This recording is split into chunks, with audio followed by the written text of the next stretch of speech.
Nabeel COBOL Pakistan में एक शोहरत याफ्ता एक पाकिस्तानी पार्लियामेंटेरियन है जो कि पाकिस्तान पीपल्स पार्टी के साथ ताल्लुक रखता है। नबील कबोल ने स्टेटमेंट ये दी और उन्होंने कहा कि औरतों के साथ आप जिनसी हवस पूरी करें। वो जो शख्स जो इस मामले को कह के लगाता था, वो शख्स जो कहता था कि बाथरूम में ले जाए, औरत मार्च करने वाली खवातीन ने तारीख में पहली दफा कोई डंका काम किया। यूं तो पाकिस्तान सियासी रहनुमाओं, मरकजी रहनुमाओं, कारकुनान और पार्लियामेंटेरियन से भरा पड़ा है, मगर चंद एक ऐसे लोग हैं जो कि अपनी जुबान की वजह से, अपनी स्पीकिंग पावर की वजह से, अपनी कम्युनिकेशन स्किल्स की वजह से अवाम में जाने जाते हैं, और उनमें एक शख्स नबील कबोल है। नबील कबोल पाकिस्तान में एक शोहरत याफ्ता एक पाकिस्तानी पार्लियामेंटेरियन है जो कि पाकिस्तान पीपल्स पार्टी के साथ ताल्लुक रखता है। नबील कबोल को लोग सुनते थे, जानते थे, पसंद करते थे। पीपल्स पार्टी की पॉलिसी से इख्तलाफ करने वाले भी जानते थे कि ये एक इंटेलेक्चुअल है, मगर उस शख्स ने एक ऐसी गिरी हुई बात की कि उस पर थूकने का दिल भी नहीं करता। उस पर इस वक्त पाकिस्तान की खवातीन सरापा एहतजाज हैं, और उस शख्स ने इस वक्त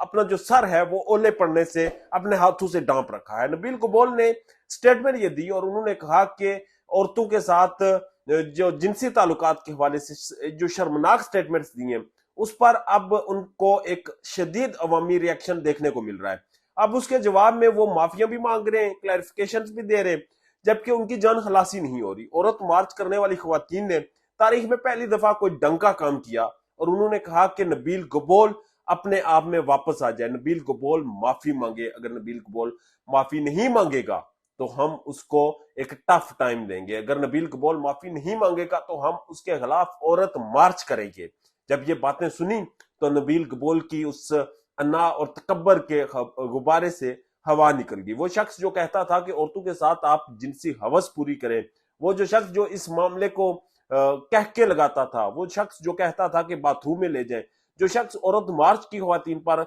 लान तान करता था, वो शख्स जो कि पाकिस्तान की माऊ बहनों और बेटियों पर तनकीद करता था और गंदी और जिनसी तनकीद करता था,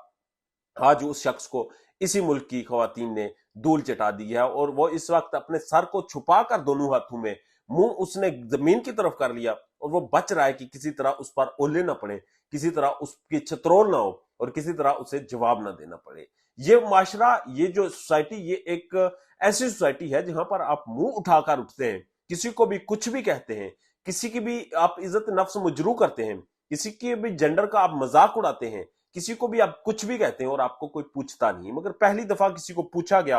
और बताया गया कि अगर आप किसी की जात के बारे में बात करेंगे, अगर आप किसी के हवाले से कोई राय कायम करेंगे, तो उस राय का आपको शदीद नुकसान होगा, उस राय के ऊपर आपको शदीद अवामी रद्द अमल देखना पड़ेगा, और उस रद्द अमल के नतीजे में आपको जवाब देना होगा। अब बड़ी अहम और दिलचस्प बात सामने जो आई है, और वो ये है कि नबील कबोल इस वक्त घुटने टेक चुके हैं और वो स्टेप बैक हो चुके हैं, और इसका क्रेडिट मैं पाकिस्तान की उन औरत मार्च की खवातीन को दूंगा। और साथ ही साथ ये बात भी लाजमी आपके साथ शेयर करूंगा कि इस वक्त पाकिस्तान में जो एक ऐसी आइडियोलॉजी को प्रमोट किया जाता है, एक ऐसी सोच को प्रवान चढ़ाया जाता है कि जो खुद को सुपीरियर रखने के ऊपर है, और उनमें से ही नबील कबोल भी एक उन्हीं में से शख्स था जिसने खुद को सुपीरियर जाना, और जिसने औरत को उसी टिपिकल अंदाज में पांव की जूती समझा, और उसने समझा कि इसके साथ कुछ भी कर लें, इसको कुछ भी कह दें, इसको जैसे तैसे करके ट्रीट कर लें, इसके हवाले से कुछ भी कमेंट्स पास करें, राय पास करें, मेरे पास पैसा है, मेरे पास ऊंचे टायरों वाली गड्डी है, मेरे पास पावर है, मैं कुछ भी कह सकता हूं। तो याद रखें, ये 90s नहीं है, ये 70s 80s नहीं है, ये इस वक्त 2023 है, और इस वक्त डिजिटल दौर चल रहा है। इस वक्त मोबाइल फोन हर शख्स के हाथ में है और हर शख्स अपनी राय देने का हक रखता है। तो फिर तुम लोग किसी की गर्दन भी नहीं काट पाते, किसी को मार भी नहीं पाते, क्योंकि बेडरूम्स में बैठे, महफूज कमरों में बैठे लोग तुम लोगों को तुम्हारी औकात याद दिला देते हैं, और फिर नबील कबोल जैसे लोग भी उस पर माफिया मांगते हैं। तो साबित ये हुआ कि जुबान दराजी एक ऐसा जुर्म है जो आपको यहां से यहां ले आता है। अपना ढेर ज्यादा ख्याल रखिएगा, और हमारे चैनल का भी अल्लाह ने के